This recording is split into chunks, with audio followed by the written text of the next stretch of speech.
Si vous voulez bien, on va se tenir debout pour prier.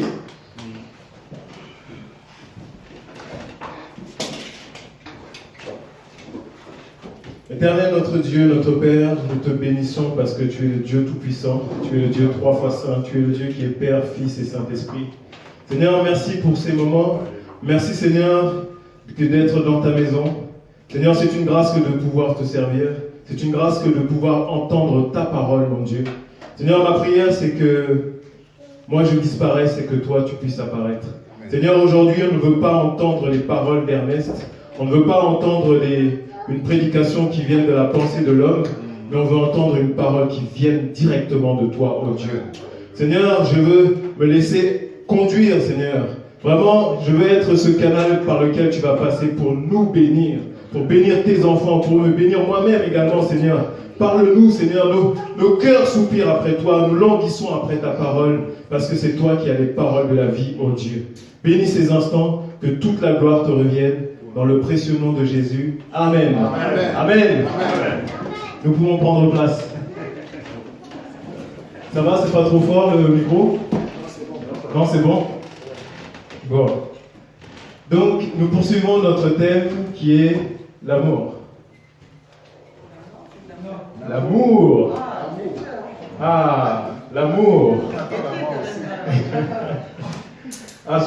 Non, pas la mort, nous avons le Dieu de la vie. L'amour. Donc, depuis quelque temps, nous avons commencé un thème qui ne peut se tarir, comme le dit le pasteur Christian, qui est l'amour. Et nous avons vu ensemble les précédents hommes de Dieu qui sont passés, nous ont donné la définition de l'amour, que l'amour était, selon le dictionnaire, une affection, un sentiment, quelque chose qui vient du cœur, un attachement. Et ce que j'ai noté, c'est que tous ceux qui sont passés derrière cette chaire ont pris ce passage qui est 1 Corinthiens 13, qui est pour tous la définition de l'amour selon la parole de Dieu. Donc je ne vais pas déroger à cette règle. Nous allons relire ce passage qui est la définition de l'amour selon Dieu. 1 Corinthiens 13, on va prendre du verset 4 à 8. Il dit, donc ici on peut remplacer le mot charité par amour. La charité est patiente, l'amour est patient, il est plein de bonté. L'amour n'est point envieux, l'amour ne se vante point, il ne s'enfle point d'orgueil. L'amour ne fait rien de malhonnête, il ne cherche point son intérêt, il ne s'irrite point, il ne soupçonne point le mal. Il ne se réjouit point de l'injustice, mais il se réjouit de la vérité. Il excuse tout, il croit tout, il espère tout, il supporte tout. Verset 8. L'amour ne périt jamais. Amen. On va s'arrêter là. Donc, la Bible nous dit que l'amour est patient, plein de bonté. Il n'est pas envieux. En fait, hier soir, quand je regardais encore ce texte, je voyais que ce texte nous décrit ce que l'amour est et ce que l'amour n'est pas. Et pour ce que l'amour est, il y a 7 points. L'amour est patient, il est plein de bonté. L'amour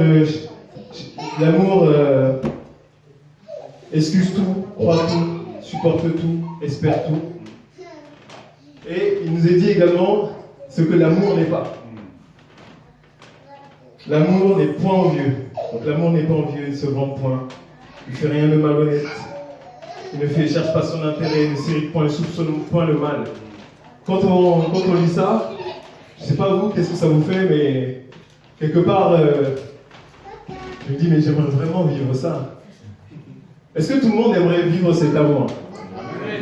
Est-ce que tout le monde aimerait être calme, jamais s'irriter, que la colère ne monte jamais dans notre cœur, toujours être patient, toujours être plein de bonté, ne jamais soupçonner le mal, chaque situation on voit les choses positivement? Est-ce que réellement on pense que c'est quelque chose qui est possible? Est-ce que nous le vivons? Si quelqu'un le vit, est-ce qu'il peut lever sa main? Personne ne le vit? On essaye. On essaye. C'est vrai, on est tous dans la même situation, on essaye. On essaye. Et moi j'ai une petite particularité, c'est que je ne veux pas être un prédicateur. Je veux témoigner, je veux être un témoin. Ce que Dieu a fait dans ma vie, ce que Dieu fait. Et je témoigne de ce que Dieu fait dans ma vie. Les bonnes. Vous savez, hier j'étais en train de préparer cette prédication. Et j'ai pris une journée pour la préparer. Et impossible de préparer la prédication. À chaque fois que je voulais m'asseoir pour commencer à la préparer, un problème, un truc à gérer. Et j'ai fini par la préparer, il était peut-être 19h. Et ma femme m'a dit, bon, écoute, on va te laisser tranquille, parce que demain, on t'attend là-bas à l'église derrière la chaire. Il faut que tu viennes apporter le conseil de Dieu. Et donc j'ai commencé à préparer cette prédication. Ma femme est partie avec les enfants chez des amis. Et vers 22h30, ma femme m'appelle me disant, viens me chercher d'urgence. Je lui dis, mais qu'est-ce qu'il y a? Qu'est-ce qui s'est passé? Chez les amis chez qui elle est allée, elle est tombée dans les escaliers. Elle a dévalé plus de 4 marches. Et on pense qu'elle a peut-être le coccyx cassé. Donc c'était vraiment très très douloureux. Donc j'ai été la chercher. On est parti de chez les amis là, directement à l'hôpital de Longjumeau. Et pendant toute la route, je vous assure que je ne l'ai jamais vue comme ça. À chaque bosse de la route, elle pleurait. Elle a pleuré toute la route. Elle a vraiment beaucoup souffert. Et arrivée à l'hôpital, aux urgences, je demande à ce qu'on vienne la prendre, etc. pour l'amener. Et là, je vois que les urgences sont saturées de monde. On me fait patienter 10 minutes, 20 minutes, une demi-heure. Mon épouse m'appelle et me dit, écoute, moi j'ai envie de rentrer à la maison. Viens, on fait demi-tour, on rentre à la maison. Je dis, mais non, mais on est déjà là à l'hôpital. Il faut voir les médecins, il faut qu'on te fasse une radio, il faut que quelque chose soit fait pour te soulager. Vraiment, t'as mal. Elle me dit, non, je veux rentrer. Je dis, ok, on prend la voiture, demi-tour, on rentre à la maison. Il devait être peut-être 1h du matin. Et là, mon épouse va se coucher, elle me rassure, elle me dit, oui, ça va mieux. J'ai même appelé le SAMU pour avoir des conseils parce que les amis qui étaient là étaient également inquiets. Ils m'ont dit, appelle le SAMU pour savoir ce qu'il faut faire. Et le SAMU m'ont dit, non, il faut juste prendre des antidouleurs. Et peut-être que si ça ne va pas, dans la nuit, appeler SOS médecin. Et donc, mon épouse s'est endormie, ça allait. Et là, je me suis assis et j'ai dit, mais Seigneur, moi je crois que tu es le maître des temps et des circonstances. Et que tout ce qui arrive est une leçon et quelque chose que Dieu nous parle. La Bible dit que Dieu nous parle tantôt d'une manière et tantôt d'une autre. C'est nous qui ne prêtons pas garde. Et donc, la Bible dit aussi qu'au temps de la réjouissance, réjouis-toi, fais la fête. Mais au temps du malheur, assis-toi et réfléchis. Et donc, quand un malheur arrive, une fois que la douleur est passée, c'est bien de s'asseoir et de réfléchir et de dire, mais voilà, Seigneur, c'est toi qui guides ma vie. Alors si tu guides ma vie, tu guides tous mes pas. La Bible dit qu'il n'y a même pas un passereau, donc un moineau ne tombe du ciel sur la terre, du moins ne tombe sur la terre, que ce ne soit la volonté de Dieu. Donc tout ce qui arrive est de la volonté de Dieu. D'apparence bonne ou d'apparence mauvaise. Dieu est tout puissant. Tout puissant. Ça veut dire qu'il est tout puissant. C'est vrai qu'on le dit, mais souvent on n'a pas conscience. Surtout nous chrétiens, dès qu'il nous arrive quelque chose, on commence à chasser les démons, on dit non, c'est le diable qui a fait ça. C'est une situation, Dieu ne veut que mon bien. Mais Dieu, il dit que, je rappelle qu'on est dans l'amour, il dit qu'il châtie l'enfant qu'il aime. Et c'est vrai que le châtiment, ça ne fait pas plaisir. Moi, je connais aucun enfant qui prend une fessée et que lorsqu'il la prend, il dit « Merci papa, c'était très bon. »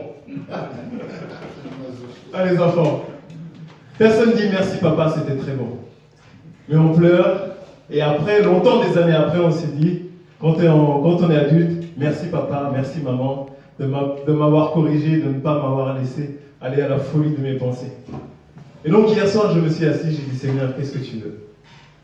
Et donc, aucune réponse. Et c'est seulement ce matin, en me réveillant, après avoir préparé plein de choses, Dieu me dit, je veux que tu laisses toutes tes notes là, ici dans le sac, et tu partes comme ça à l'église. Et me voilà là devant vous, mes frères et sœurs. Dieu est un Dieu d'amour. Et je vais vous dire exactement ce que Dieu m'a dit. On va prendre la parole de Dieu. On va ouvrir dans Ézéchiel, au chapitre 33, d'abord. Ézéchiel 33, verset 1. C'est bon, Joël, tu as? La parole de l'Éternel me fut adressée en ces mots. Fils de l'homme, parle aux enfants de ton peuple et dis-leur, lorsque je fais venir l'épée sur un pays et que le peuple du pays prend dans son sein un homme et l'établit comme sentinelle. Si cet homme voit venir l'épée sur le pays, sonne de la trompette et avertit le peuple, et si celui qui entend le son de la trompette ne se laisse pas avertir et que l'épée vienne le surprendre, son sang sera sur sa tête. Il a entendu le son de la trompette, il ne s'est pas laissé avertir, son sang sera sur lui. S'il se laisse avertir, il sauvera son âme. Si la sentinelle voit venir l'épée et ne sonne pas de la trompette, si le peuple n'est pas averti et que l'épée vienne enlever à quelqu'un la vie, celui-ci périra à cause de son iniquité, mais je redemanderai son sang sur la sentinelle. Petite pause. Donc ça veut dire que si Dieu appelle quelqu'un à annoncer que le danger arrive et que cette personne annonce que le danger arrive sur le peuple et que le peuple qui entend la sentinelle dit « Écoute-moi, ça ne m'intéresse pas », Dieu dit que le sang de cette personne retombera sur la tête de cette personne elle-même parce que c'est elle qui a entendu et n'a pas voulu se laisser avertir.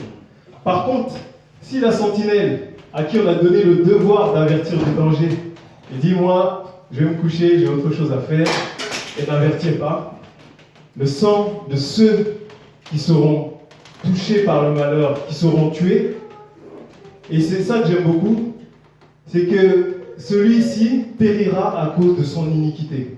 Ça veut dire que Dieu est juste. Ça veut dire que même celui qui a été averti, d'accord, du moins celui à qui l'avertissement n'est pas arrivé, c'est la justice de Dieu qui est venue le toucher. Ce n'est pas un malheur qui est venu en vain parce que comme ça Dieu est injuste. Dieu est également amour, mais il est justice. Donc la justice de Dieu, l'amour de Dieu est accompagné de sa justice. C'est deux choses qui vont ensemble. Et il dit qu'il ne fait exception de personne. C'est-à-dire que nous-mêmes, bien souvent, on dit, voilà, Dieu m'aime, mais j'aimerais vraiment que, bon, tu vois, tu as vu Seigneur, là, le péché, mais s'il te plaît, fais-moi un cadeau, fais-moi grâce, que la conséquence de ce péché ne vienne pas m'atteindre. Je ne sais pas si je suis le seul à penser ça dans mon cœur, à ne pas le proclamer, mais est-ce que ça vous arrive de penser ça? De savoir qu'on commet un péché, mais on dit à Dieu, Seigneur, pardonne-moi, mais fais que la conséquence de ce péché ne m'atteigne pas. Le bien-aimé, Dieu est juste, et sa justice s'accompagne de son amour. Il y a bien des choses qu'on fait. Il dit que, il y a une de ces lois qui dit que ce que l'homme a semé, c'est ce qu'il va moissonner. Si on sème des bananes, il ne faut pas s'attendre à moissonner des ananas. Donc si on sème le péché, il faut s'attendre à moissonner ce qui va avec le péché. Et donc, dans ce passage, il est dit que celui qui entend, du moins, si la sentinelle ne dit pas, ne prévient pas, celui qui est atteint, c'est à cause de son péché. Mais par contre, le sang sera redemandé sur la sentinelle. Parce qu'il n'a pas fait son œuvre, il n'a pas fait son travail. Il n'a pas fait ce que Dieu attendait de lui. Et aujourd'hui, j'ai cette responsabilité d'être une sentinelle ce matin. On va prendre la parole de Dieu dans Matthieu 24.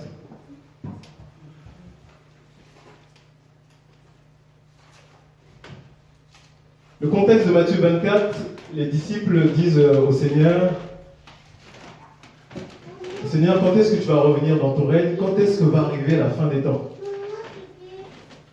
Et le Seigneur dit, vous entendez parler de guerre et de bruit de guerre, il y aura ceci, cela, des faux prophètes, etc., etc., etc. Et on va aller au verset 12. Matthieu 24, verset 12. Il est dit, Et parce que l'iniquité se sera accrue, la charité du plus grand nombre se refroidira. En d'autres termes, et parce que le péché et l'iniquité sera accru, l'amour du plus grand nombre diminuera et se refroidira. Est-ce que je suis le seul à avoir constaté, mes frères et sœurs, que nous sommes dans une génération où l'amour diminue, l'amour tend à s'évaporer, et que même nous qui sommes enfants de Dieu, on voudrait porter l'amour, on parle d'amour, on voudrait manifester de l'amour tout le temps, mais bien des situations arrivent et que l'amour, ce n'est pas ce qui sort de notre cœur, ce n'est pas ce que nous faisons, mais c'est le contraire de ce que nous voudrions faire. Et la Bible dit que Jésus dit, c'est pour la liberté que je vous ai affranchis. C'est pour la liberté que Jésus nous a libérés. Et la liberté, vous savez, c'est quoi, mes frères et sœurs? La liberté, c'est de ne pas faire ce qu'on ne veut pas. La liberté, c'est pas de faire tout ce qu'on a envie de faire. La liberté, c'est de ne pas être obligé de faire quelque chose qu'on n'a pas envie de faire. C'est ça la vraie liberté. Et la liberté dont Jésus vient nous libérer, c'est le péché qui nous pousse à faire des choses qu'on n'aimerait pas faire. C'est vrai que quand on lit 1 Corinthiens 13, tout le monde, tout à l'heure, on l'a dit, oui, je voudrais avoir cet amour en moi, je voudrais manifester cet amour puissamment, mais on a tous constaté qu'on n'arrive pas à le faire.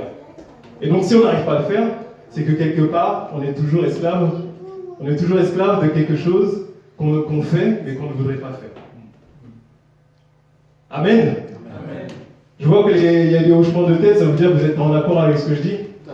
Ça veut dire qu'on fait des choses, on voudrait manifester l'amour, mais ce n'est pas l'amour qui sort malheureusement. Même l'apôtre Paul a pu le dire, qui me délivrera de ce corps de péché? Le bien que je voudrais faire, c'est le mal qui s'attache à moi. Et nous tous, on est dans cette situation-là. Et vous me direz, mais alors, c'est quoi la solution? Comment je peux faire pour sortir de cette solution? Et la Bible dit que la seule solution, c'est d'être attaché à Jésus. La seule solution, c'est d'être en communion avec Jésus. Et on va sortir de la religiosité. On va poser des questions franchement, ouvertement. Mais concrètement, frère, comment on fait pour être attaché à Jésus? Dis-nous quelle est la méthode, qu'est-ce qu'il faut employer pour être en communion avec Jésus. Jésus, il a dit, je m'en vais, mais je ne vous laisse pas orphelins. Je m'en vais vous préparer une place, mais je envoie le consolateur, l'ami, l'enseignant, celui qui doit être là avec nous, celui qui habite en nous, c'est le Saint-Esprit. Et c'est le Saint-Esprit qui peut nous empêcher, qui peut nous aider à faire le bien qu'on voudrait faire. Il n'y a que le Saint-Esprit qui peut nous aider à manifester cet amour qui est décrit dans 1 Corinthiens 13. Avoir de la patience, avoir de la bonté, ne pas soupçonner le mal, etc., etc. Mais malheureusement, le Saint-Esprit, ce n'est pas nous qui le maîtrisons. Le Saint-Esprit, il est Dieu, il est libre, il dit, je viens habiter en toi. Si tu m'ouvres la porte, je viens m'établir en toi, je viens faire une alliance avec toi, mais à partir du moment où toi tu as décidé d'aller dans le péché volontairement ou d'arrêter de m'obéir, moi Saint-Esprit je vais t'avertir, mais à un moment donné, je serai obligé de te laisser. Parce que Dieu est saint. Et là où il y a le péché, là n'est pas Dieu. Là où il y a les ténèbres, là n'est pas Dieu. Donc les ténèbres de notre vie enlèvent le Saint-Esprit, fait partir le Saint-Esprit dans notre vie. Tout à l'heure, je disais que je voulais témoigner. Il m'est arrivé souvent ici de dire que voilà, Dieu a fait telle et telle chose dans ma vie. Et Dieu, comme vous le savez, j'ai une entreprise. Et dans cette entreprise, cette année, Dieu a fait que l'entreprise puisse se développer. Et Dieu m'avait mis à cœur. Vous savez, souvent on dit que l'amour ne doit pas se limiter en parole, mais en acte. D'accord? Et donc, s'il faut poser un acte d'amour, si on veut voir l'amour, on veut voir les actes que tu poses. La Bible dit, Fais-moi voir tes œuvres et je te démontrerai ta foi. La foi sans les œuvres est une foi morte. Donc si on a la foi en Dieu, si on croit que Dieu est capable de tout et que Dieu peut tout faire, donc on va lui obéir. Et l'image qui me vient, c'est l'apôtre Pierre. Les disciples, vous voyez ce passage où les disciples sont dans la mer et la mer est agitée et le Seigneur Jésus apparaît, le Seigneur Jésus avance et tous ont peur. Et là, le Seigneur Jésus dit c'est moi. Et Pierre dit Seigneur, si c'est toi, permets que je puisse venir te rejoindre. Et on voit Pierre, le courageux, qui sort de la barque et qui commence à marcher sur l'eau. Et quand on lit ça, souvent on a ce désir, je ne sais pas si ça vous le fait, mais moi je me dis ah, j'aurais aimé être dans cette barque, tout comme Pierre, sortir de la barque et marcher sur l'eau. Et pour marcher sur l'eau, il faut avoir la foi. Et que tant que Pierre avait les regards sur Jésus, il a marché sur l'eau. Et à partir du moment où il a commencé à regarder les situations, commencé à raisonner, là il a commencé à s'enfoncer et le Seigneur l'a rattrapé au dernier moment. Et de la même manière que lorsque, dans cette situation de cette entreprise, j'ai eu à dire à mon frère Carlo qui est là-bas de venir travailler avec moi. Et c'était par la foi, c'était vraiment par la foi que je souhaitais que l'on travaille ensemble. Et malheureusement, les choses ne se sont pas passées comme on l'a souhaité. Et vraiment, les choses ont été de plus en plus compliquées. Et là, j'ai été surpris moi-même d'avoir une réaction que je ne pensais jamais avoir de ma vie. J'ai dit à mon frère Carlo qui est là, écoute mon frère, aujourd'hui je veux que tu arrêtes de travailler avec moi. Prends tes affaires, aujourd'hui c'est le dernier jour, stop, on arrête. Stop. Et ça a été brutal, une fracture terrible, et ça a été imprévisible pour Carlo comme pour moi. Et je comprends que c'était une douleur énorme. Et je vous dis que ça fait, il y a quoi, il y a un mois peut-être, c'est ça? Je ne sais plus la notion du temps. Et tout ce temps, j'avais le cœur vraiment en peine. Vraiment, vraiment très en peine.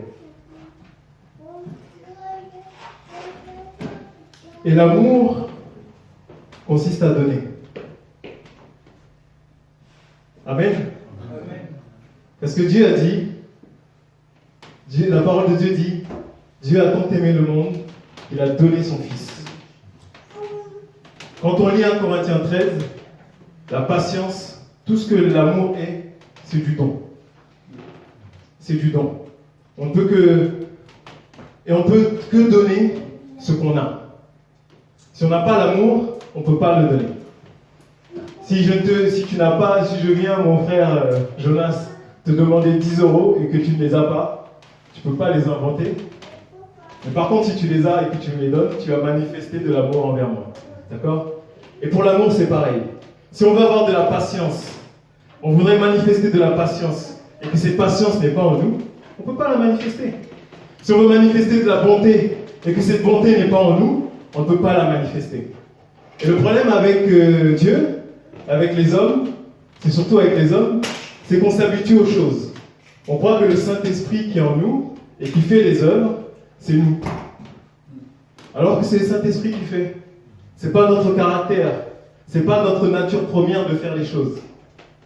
Et malheureusement, quand le Saint-Esprit est parti, on voudrait faire les choses, mais on n'arrive pas à les faire. Donc, l'amour consiste à être rempli du Saint-Esprit. La marche avec Dieu consiste à être rempli du Saint-Esprit. La manifestation de cet amour, on va prendre la parole de Dieu dans Matthieu 25. C'est toujours Jésus qui parle. Après qu'il ait dit, parce que l'iniquité se sera accrue, la charité du plus grand nombre se refroidira, mais celui qui persévérera jusqu'à la fin sera sauvé. Je tiens juste à amener une précision. L'iniquité, qu'est-ce que c'est? L'iniquité, c'est de vouloir... Comment? C'est l'injustice. Oui. Mais quelque chose qui qui manifeste, qui permet de mieux comprendre ce qu'est l'iniquité. L'iniquité, c'est de pouvoir faire sa propre justice. L'iniquité, c'est de ne plus obéir à Dieu, mais de vouloir obéir à soi-même. C'est faire sa propre loi, être soi-même, dire c'est moi, c'est plus ce que Dieu veut, mais ce que moi je veux. Et c'est ça l'iniquité. Et étant donné que l'iniquité va s'accroître, aujourd'hui l'homme dit, il se frotte la pratique, il dit c'est moi qui fais, c'est moi avec mes propres forces j'ai réussi cela, moi avec mes propres forces je suis allé sur la lune, moi avec mes propres forces j'ai des médicaments, j'ai des vaccins, moi avec mes propres forces je vais réussir. Et c'est ça l'iniquité. L'iniquité, c'est de ne plus dépendre de Dieu pleinement. Et donc je disais au verset 25, du moins au chapitre 25, il est dit, lorsque le Fils de l'homme viendra dans sa gloire avec tous les anges, il s'assiera sur le trône de sa gloire. Toutes les nations. Comment? Verset 31, pardon.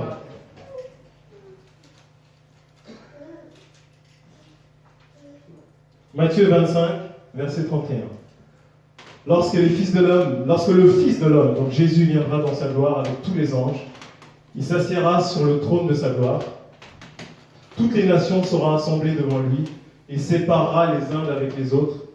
Le berger séparera les brebis avec les boucs et il mettra les brebis à sa droite et les boucs à sa gauche. Pause. Qu'est-ce qui diffère une brebis d'un bouc?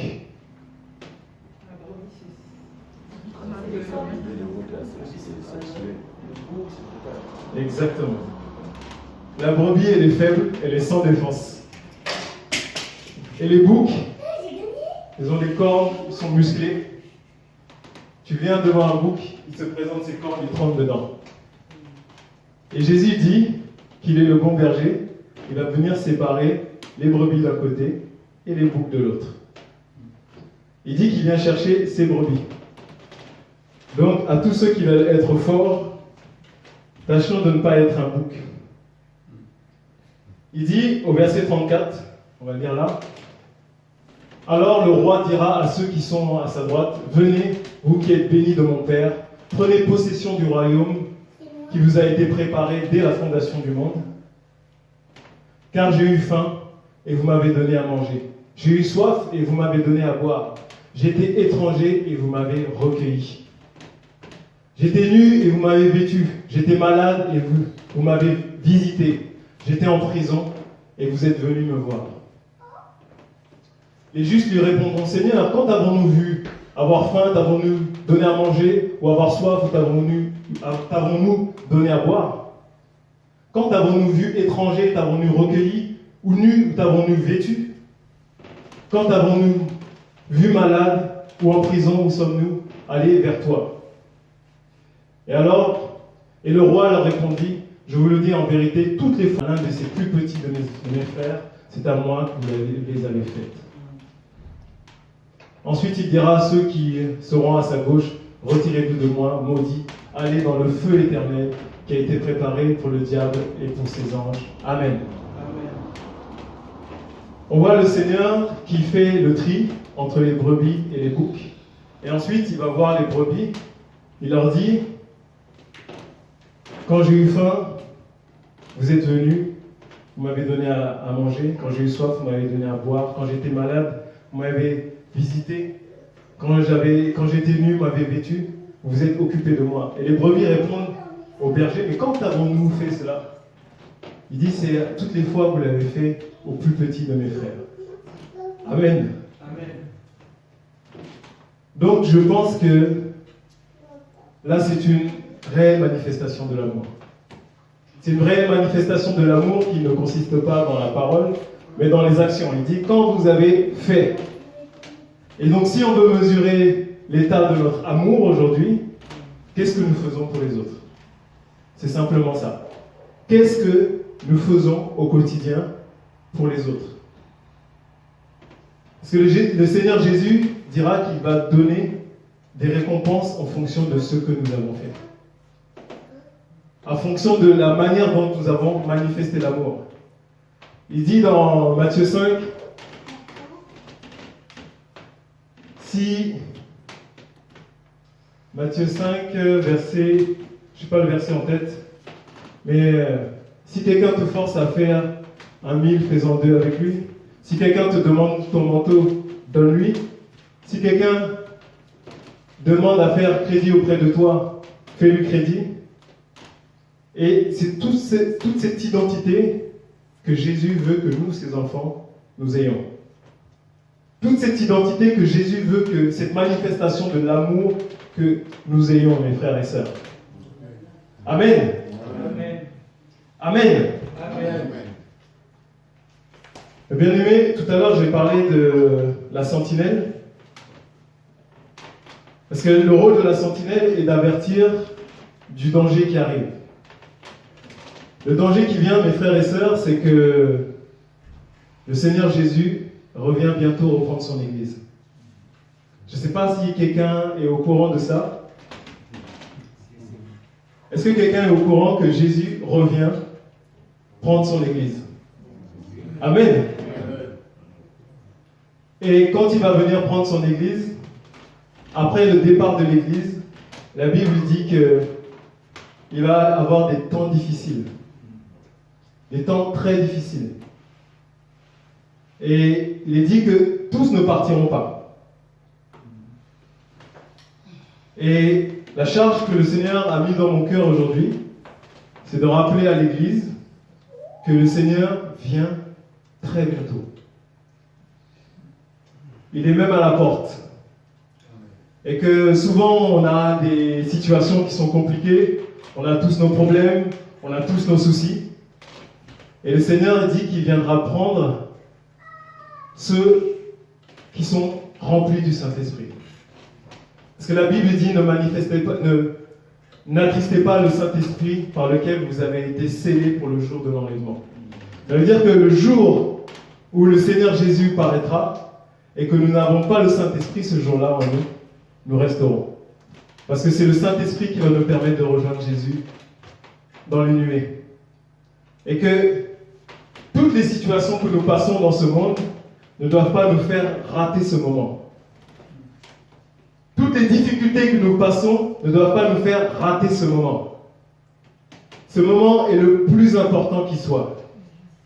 Nous, Église et enfants de Dieu, je ne sais pas si j'aurai l'occasion de le redire, mais le Seigneur vient très bientôt. Et c'est pas nécessaire d'être un grand interprète de la Bible pour voir que les difficultés approchent. Nous tous qui avons des masques sur le visage, il y a moins de quelques mois, on nous aurait dit ça, on n'aurait pas cru une seule seconde qu'on le ferait. Et c'est là. Et la Bible dit qu'après ces temps-là, ces temps vont être difficiles. Les temps vont être difficiles, mes frères et sœurs. Je veux vraiment nous exhorter à fidèlement rester attachés à Dieu. Quoi qu'il arrive, quoi qu'il se passe, quels que soient nos problèmes, quels que soient nos finances, quel que soit notre manque de mariage, notre manque d'enfants, notre manque de ceci, notre manque de cela, le plus important, c'est d'être attaché à Jésus. Il dit que sinon, il y aura des pleurs et des grincements de dents. Il aurait été dommage d'avoir tout fait et de rater le départ juste devant la ligne, juste devant le quai d'embarquement. Et le quai d'embarquement, il est pour très bientôt. C'est vrai que quand on entend ça, on se dit, mais moi Seigneur, j'ai besoin de faire ma vie. J'ai besoin d'avoir une famille, d'avoir des enfants, d'avoir un travail, d'avoir ceci, d'avoir cela. Les autres en ont bénéficié. Mes frères et sœurs, permettez-moi de vous dire que à chaque fois qu'on se dit ça, eh bien on s'écarte de Dieu. On va chercher les choses du monde. On va chercher les priorités du monde. On va chercher les priorités de la vie présente. Et la Bible dit que l'amour du monde est inimitié contre Dieu. Forcément, quand on va chercher les choses de la terre, au bout d'un moment, on s'écarte de Dieu. Dieu dit qu'on ne peut pas servir deux maîtres. Soit on aimera l'autre et on haïra On aimera l'un, on haïra l'autre, mais on ne peut pas servir de maître.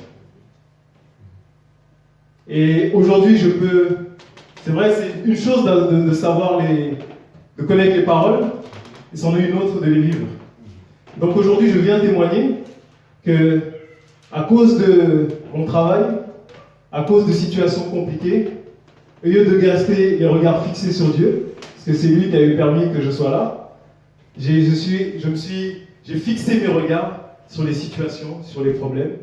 Et donc du coup, si on fixe ses regards sur les situations, sur les problèmes, on n'a plus les regards fixés sur le Seigneur Jésus, comme Pierre qui est dans la mer, qui commence à réfléchir et il s'enfonce. Et il faut une intervention divine pour nous sortir de là.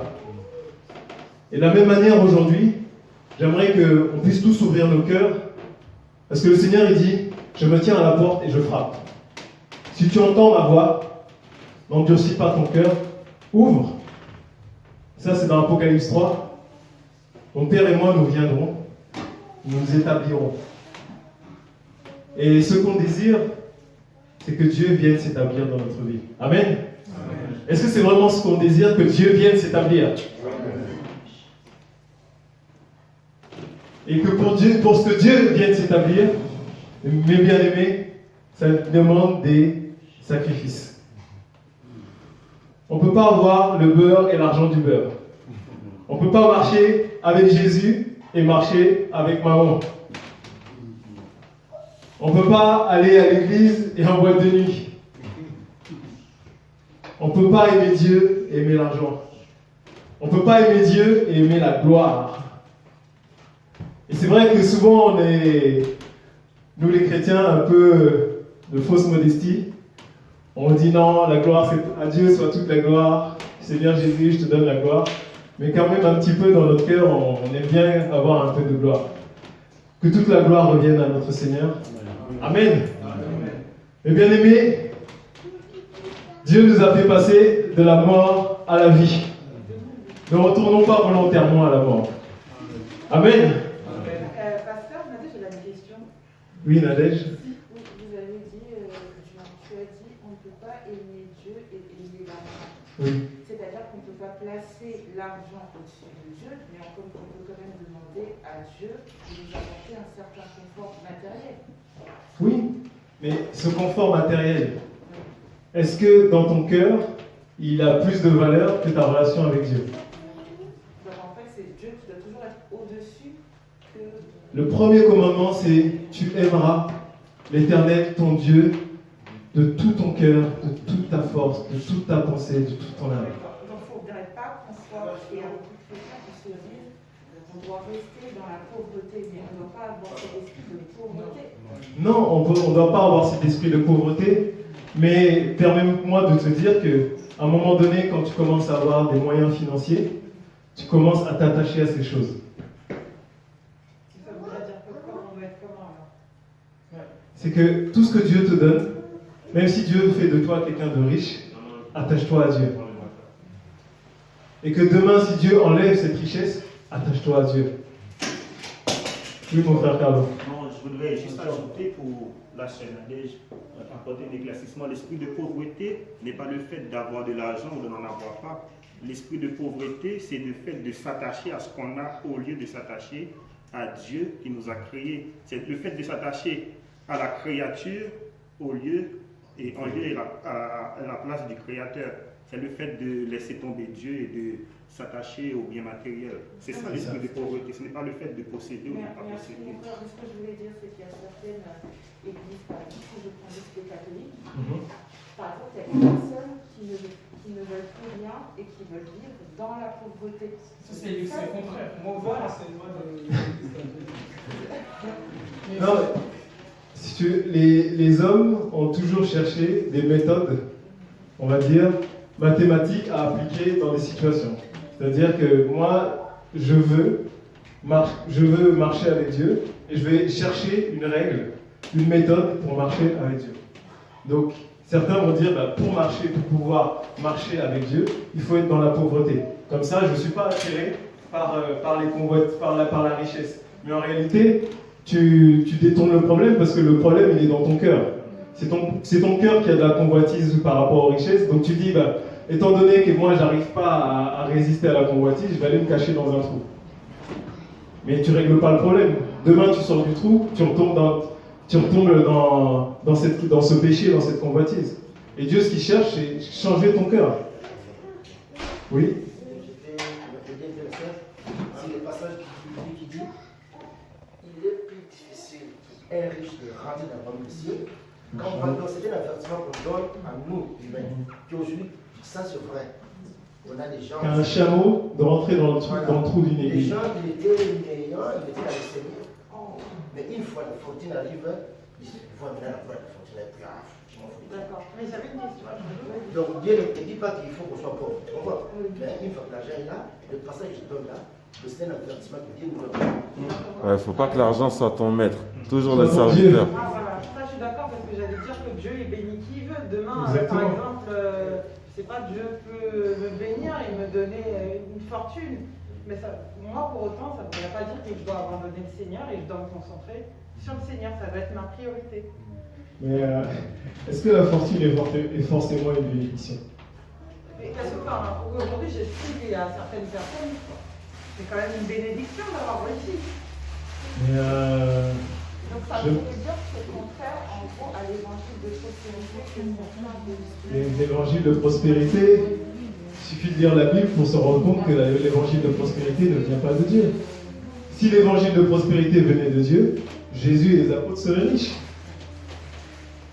En fait, ce que je voulais dire, c'est que on ne vient pas à Dieu pour la richesse. On vient à Dieu pour nous déjà, c'est-à-dire pour notre salut. Maintenant, Dieu peut dire, comme il a béni David, il a béni Salomon, il a béni pas mal des hommes de Dieu, il peut te bénir. Mais ces gens-là n'étaient pas attachés, parce que quand Salomon va faire cette prière, il va demander à Dieu la sagesse. Il n'a pas demandé à Dieu l'argent, il va demander à Dieu la sagesse. Ces gens avaient beaucoup d'argent, mais ils n'étaient pas attachés à leur richesse, mais ils étaient attachés à Dieu. Bon, quand le frère dit par exemple qu'il est difficile à un homme riche de passer par le trou d'une aiguille, enfin, le chameau, enfin, ce qu'il a dit. Il est plus facile à un chameau de passer par le trou d'une aiguille qu'un riche d'atteindre le paradis. Ça ne veut pas dire que si tu es riche, tu vas aller en enfer. Non, c'est pas ce que ça veut dire. Si tu as beaucoup d'argent. Ça veut dire que c'est la mentalité. Cette mentalité de la richesse là qui t'amène en enfer. C'est-à-dire que si tu as cette mentalité-là, ça va t'empêcher, n'est-ce pas? Ça va t'éloigner de Dieu. Mais il y a des riches qui vont aller au ciel. Bien sûr. Il y a des pauvres qui vont aller en enfer aussi. Il y a des pauvres aussi qui vont aller en enfer. Attention, donc il ne faut pas penser que... Il ne faut pas confondre richesse, fortune. Quand vous priez, ne demandez pas, ne priez pas pour dire que Dieu, j'ai aussi besoin d'être riche parce que j'ai vu l'autre qui est riche, parce que c'est beau d'être riche. Ça, c'est la convoitise. Ça, c'est la convoitise. Ça, c'est la convoitise. Vous m'avez éclairé. Je vais donner un témoignage à ce sujet. Moi, quand j'étais jeune chrétien, je demandais à Dieu de me donner de la richesse pour pouvoir témoigner que les chrétiens ne sont pas forcément des pauvres. C'est pas parce qu'on est chrétien qu'on est pauvre. Et Dieu m'a donné, et je me suis rendu compte que la richesse nous rend esclaves. Tout ce que tu possèdes te rend esclave de cette chose. Et donc, à un moment donné, j'en suis même arrivé à me dire, certains pauvres ont plus de chance que les riches. Certains pauvres ont plus la paix que les riches. Parce que plus tu vas posséder des choses, plus tu vas avoir des tracas, plus tu vas avoir besoin d'entretenir ces choses, et plus tu vas t'épuiser pour entretenir ces choses. Et donc du coup, tu vas devenir esclave de ces choses. Et Jésus dit que c'est pour la liberté qu'il nous a affranchis. Ne devenez pas à nouveau esclaves. Et bien souvent, le péché veut nous amener, que ce soit la richesse, que ce soit la pornographie, que ce soit la cupidité, que ce soit ta beauté. La beauté peut t'amener à être esclave, parce que tu dois faire beaucoup de choses pour conserver cette beauté. Et il y a énormément. Et le Seigneur, lui, ce qu'il veut, c'est notre joie parfaite. C'est notre bonheur parfait. Et le bonheur parfait ne peut être que dans l'obéissance à ce que Dieu veut, à la parole de Dieu. C'est bon, personne d'autre a une question? C'est clair. C'est clair? Contentons-nous de ce que Dieu nous donne, c'est tout. Cherchons pas trop. Comme C'est- En fait, c'est pas vraiment contentons-nous, c'est dire Seigneur, qu'est-ce que tu veux? Qu'est-ce que tu attends de moi? Quel est mon rôle? Quel est ce que toi tu as prévu de faire dans cette génération au travers de ma vie? Exactement. Et aujourd'hui, on est dans un monde où on nous dit, mais écoute, si toi tu n'as pas réussi, c'est parce que tu ne t'es pas donné les moyens. Mais souvent la question que je me pose, mais réussir quoi? Réussir à être riche? Réussir à avoir un nom? Réussir quoi? La réussite de la vie, c'est d'être là où Dieu veut que tu sois. Et d'être épanoui là où Dieu veut te placer, là où tu es, et que tu sois content et d'être en remerciement à Dieu. Et c'est là que tu as le vrai bonheur. Si tu es quelque part où tu ne dois pas être, permets-moi de te dire que tu vas être malheureux et tu vas souffrir. Quoi que tu aies beaucoup d'argent. Quoi que tu aies beaucoup d'argent. Il y a des gens qui ont beaucoup d'argent, mais J'ai eu l'opportunité de rencontrer des gens qui ont beaucoup d'argent, et permettez-moi de vous dire que beaucoup sont très, très, très, très malheureux. Très, très, très, très riches. Très tristes. Et notre richesse, c'est l'Esprit de Dieu en nous. Et rien ne doit nous détourner de ça. Et j'aimerais prendre un texte, qu'on va prendre un texte ensemble. D'ailleurs, tu affiches. C'est 2 Timothée 3. Verset 1er. Sache que dans les derniers temps, dans les derniers jours, il y aura des temps difficiles. Car les hommes seront égoïstes, amis de l'argent, fanfarons, hautains, blasphémateurs, rebelles à leurs parents, ingrats, irreligieux. Juste une petite pause. C'est l'époque où on vit. Tu peux revenir en arrière, s'il te plaît. Verset 2. Les hommes seront égoïstes. Jamais, au grand jamais, l'humanité n'a été aussi égoïste. L'Oréal a dit parce que je le vaux bien. Parce que tu le vaux bien. C'est toi avant tout. Moi d'abord, les autres, on verra. Fanfaron. Il faut être. Aujourd'hui, on vend du coaching pour pouvoir imposer son image, imposer ses idées, imposer sa réussite. Ça marche très bien sur Internet, les sites de coaching. Je pense que les jeunes connaissent très bien. Hautain. L'humilité, c'est une tare aujourd'hui. Blasphémateur. Si tu parles de Dieu à quelqu'un aujourd'hui, il te dit laisse-moi tranquille, ça, c'est dans la sphère privée. Moi, on peut parler de tout le reste si tu veux, mais ne me parle pas de Dieu. On insulte Dieu. Rebelles à leurs parents. On pourrait faire une prédication de 2 heures là-dessus sur la rébellion à nos parents. Et quand j'ai lu ça, encore hier soir, ce qui m'a frappé, c'est qu'il n'est pas dit les enfants sont rebelles à leurs parents. Il est dit les hommes. C'est toute l'humanité tout entière. Même les adultes, c'est pas parce qu'on est adulte. Dieu ne dit pas de dégager nos parents à partir du moment où on est chrétien, où on est adulte. La Bible dit de peser toutes choses selon la parole. Si tes parents te demandent quelque chose qui sort en dehors de la parole, excuse-moi papa, excuse-moi maman, mais moi j'obéis à Dieu, mais avec respect. Avec respect. Mais ça va dans le sens inverse également. C'est-à-dire que dans les Ça va dans les deux sens. Les parents aussi doivent le respect aux enfants. La Bible dit, parents, n'attristez pas vos enfants. Ingrat, irreligieux, on poursuit, insensible.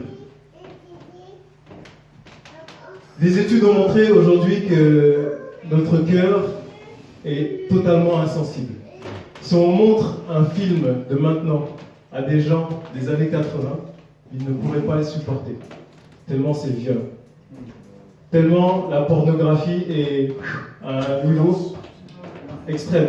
Nous tous, on est habitués. Il suffit d'allumer la télé, tu vois une femme nue pour un produit n'importe lequel, et donc du coup, c'est d'une banalité sans nom. Et donc du coup, ça nous rend de plus en plus insensibles. Et le Seigneur dit, n'endurcissez pas vos cœurs. Les réseaux sociaux et les films, et etc., ça endurcit nos cœurs. Déloyaux, calomniateurs, intempérants, cruels, ennemis des gens de bien. Les gens de bien sont devenus des marchepieds. Si quelqu'un est trop gentil, on dit trop gentil, trop... Donc, insensible aux gens de bien. Si tu veux marcher comme Dieu veut, ouvrir ton cœur à quiconque, dire que quiconque vient est mon frère, prépare-toi à te prendre beaucoup de coups dans ton cœur. Mais le Seigneur veut que tu le fasses parce que c'est là, comme ça, que tu témoignes que tu es enfant de Dieu. C'est comme ça qu'on verra les enfants de Dieu et ceux qui ne sont pas enfants de Dieu. Les boucs et les brebis. Une brebis, on l'a dit tout à l'heure, c'est un animal qui est faible. Une brebis, c'est un animal qui a tendance à suivre le groupe. Mais la brebis, elle connaît la voix de son maître. Et c'est celle-là qu'on doit entendre. Ennemi des gens de bien, on peut poursuivre. Traître, emporté, enflé d'orgueil, aimant le plaisir plus que Dieu. Ça, c'est l'apothéose du point final. C'est aimant le plaisir plus que Dieu. Le plaisir est notre Dieu aujourd'hui. En fait, on est dans une société qui est tellement compliquée, complexe, qu'on cherche à avoir un petit plaisir. Je ne sais pas si vous avez eu l'occasion de voir ces études sur les réseaux sociaux qui nous montrent que quand tu as un like, par exemple, ça produit en toi de l'endorphine, c'est ça? Et que ça te donne une sensation de plaisir. Quand il y a quelqu'un qui fait un commentaire sur quelque chose que tu as posté, ça te donne du plaisir. Quand quelqu'un te trouve bien habillé, ça te donne du plaisir. Et le plaisir, on est esclave du plaisir, on est drogué au plaisir, et Dieu, c'est secondaire. Et là, il est dit, aimant le plaisir plus que Dieu. Hier, je me disais, mais est-ce que vraiment on lit la Bible? J'aimerais faire un petit sondage, si on est vraiment honnête avec nous et avec Dieu. Est-ce qu'on prend le temps de chaque jour lire la Bible?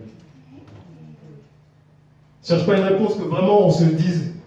Parce que la Bible dit que, toujours dans 1 Corinthiens 13, nous voyons au moyen d'un miroir. En fait, la Bible, c'est ce miroir qui nous renvoie l'état de notre âme par rapport à la loi de Dieu. Donc si on ne se regarde pas dans le miroir, on est sale, mais on ne le sait pas. Donc, il nous faut chaque jour, comme on se regarde dans le miroir dans la salle de bain, regarder l'état de notre âme par rapport au miroir qui est la parole de Dieu. Et le titre de la prédication, c'est toujours l'amour. Dieu dit qu'il châtie l'enfant qu'il aime. Et il prévient l'enfant qu'il aime. Parce que si tu ne préviens pas ton enfant et qu'il va à sa perte, tu ne l'aimes pas. La Bible dit que si tu ne corriges pas l'enfant qui est sur le chemin tortueux, tu ne l'aimes pas. Si pendant que tu peux le redresser et qu'il est jeune, c'est pendant sa jeunesse que tu peux le redresser.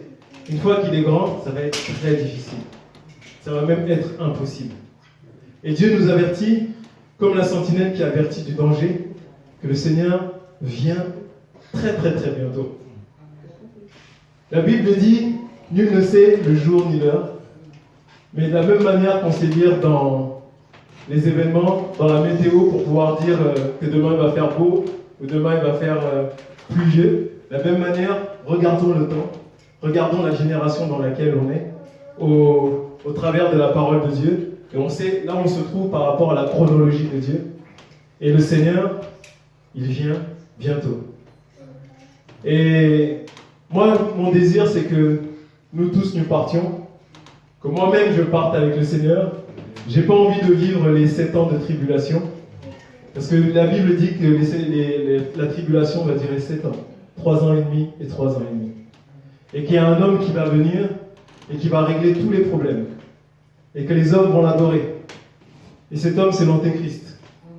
Et bien aimé, aujourd'hui, il suffit que quelqu'un se lève, qu'on dise c'est celui-là qu'il faut adorer, tout le monde adore.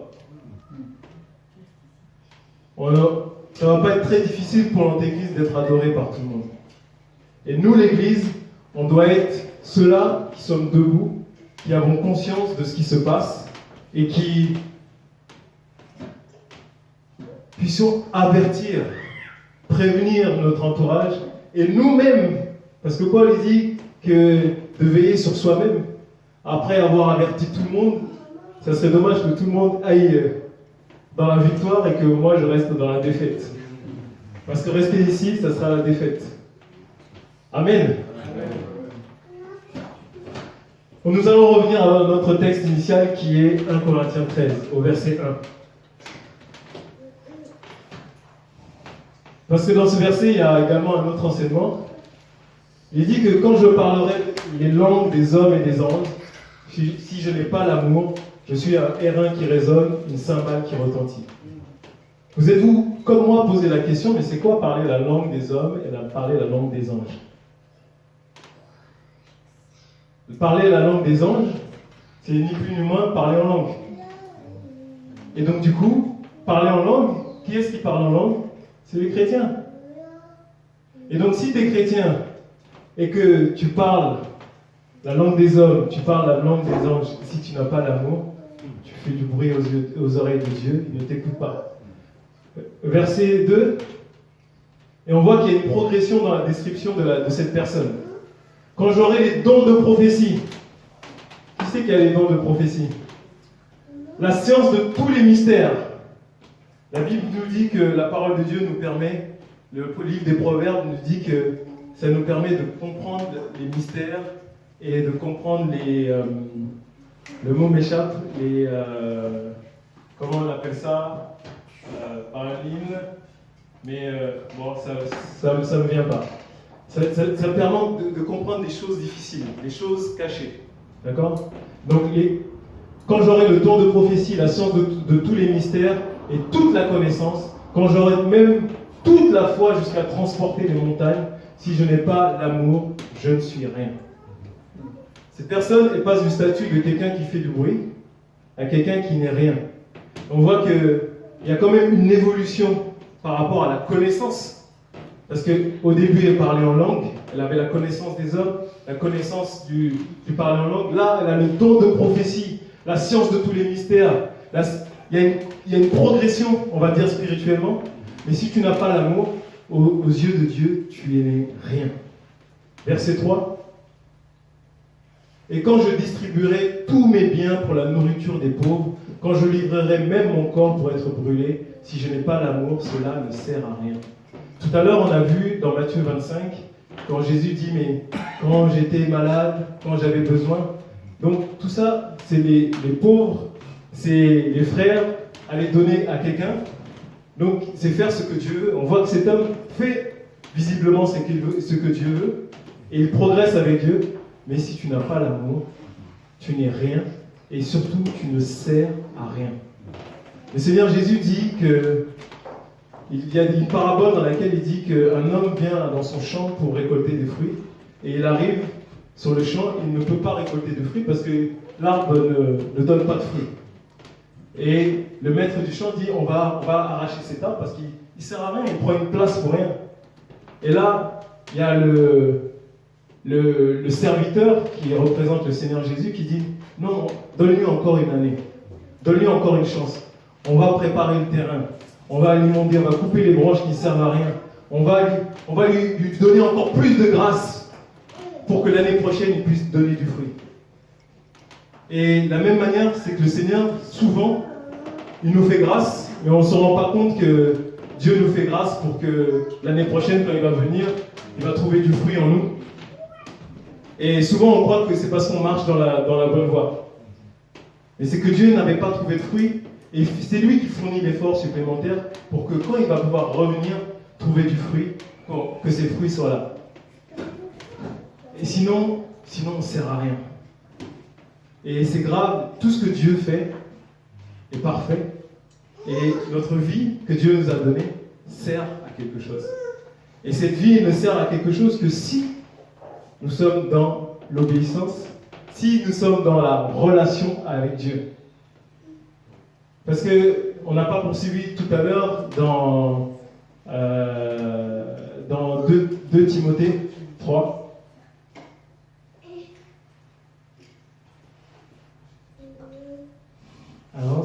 Verset 4, 5. Voilà. Ayant l'apparence de la piété, mais reniant ce qui en fait la force. Il dit que les hommes auront l'apparence de la piété, mais ils renieront ce qui fait la force. La force de la piété, c'est la relation avec Dieu. Et la relation avec Dieu, c'est l'amour qu'on a pour Dieu. C'est ça la force de la piété. Sinon, tu es simplement dans une religion. Si tu n'as pas cette relation-là avec Dieu, tu es dans une religion. Comme les autres. Si tu n'as pas cette intimité avec Dieu, tu pries parce qu'il faut prier. Tu ne viens pas te mettre dans ta chambre, te dire, mon Père qui est aux cieux, parler avec ton Père. Si tu n'as pas cet amour de Dieu, tu es dans la religiosité. Tu as l'apparence de la piété, mais tu as renié ce qui en fait la force. Ce qui fait la force de la piété, c'est la relation avec Dieu. La Bible dit, tel il est, tel nous sommes. Jésus il est venu nous montrer l'exemple en tout point, en toute situation. L'exemple, c'est pas moi Ernest, c'est pas le pasteur, c'est pas le frère Athènes. L'exemple, c'est Jésus. Et Jésus, il avait sa priorité, c'est la relation avec son Père. Et nous aussi, notre priorité, si on veut être dans la victoire, c'est cette relation avec notre Père. Et sinon, on peut faire 50 ans à l'église et rien ne va changer. Excusez-moi de mon ton, mais je ne suis pas donneur de leçons. Je veux juste faire la sentinelle qui vient nous avertir, moi le premier. Moi le premier, que la Bible dit, garde ton cœur plus que toute autre chose, car de lui proviennent les sources de la vie. Et donc, la relation avec Dieu, c'est une relation de cœur à cœur. Et que donc, plus on endurcit notre cœur, plus cette relation est difficile. Et plus cette relation est difficile, plus on s'éloigne de Dieu. Plus on s'éloigne de Dieu, moins on a envie de lire la parole. Moins on a envie de lire la parole, moins on a envie de prier. Et plus ce qui était facile avant, c'est-à-dire que la patience, la bonté, les choses qu'on croyait être dans notre tempérament, dans notre nature, disparaissent de nous. Et on le voit dans des situations que Dieu permet pour que nous ayons une gifle et que nous nous rendions compte que là, on est sur un terrain glissant et dans un terrain très difficile qui ne nous permettra pas, peut-être pas, de revenir. Amen. Amen. Amen. Amen.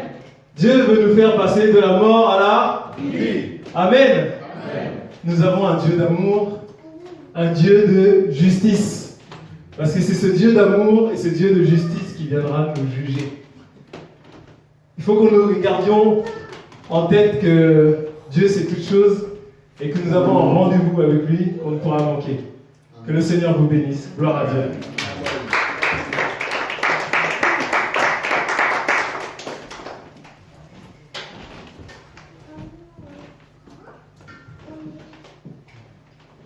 Amen.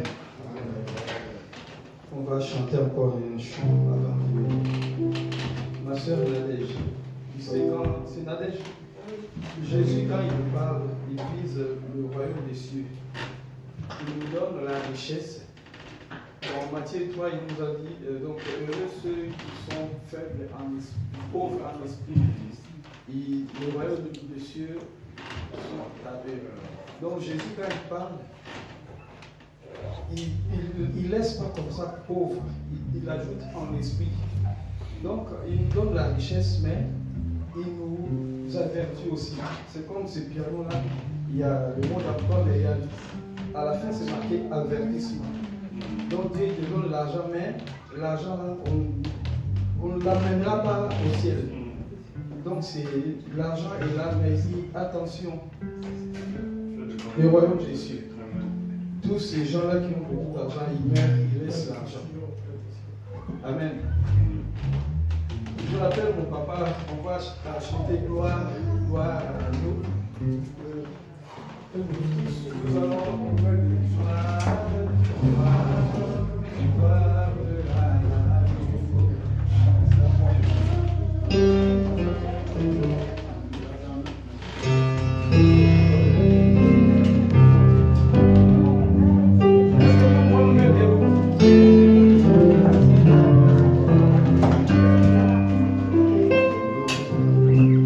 Ah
gloire, nous te disons merci.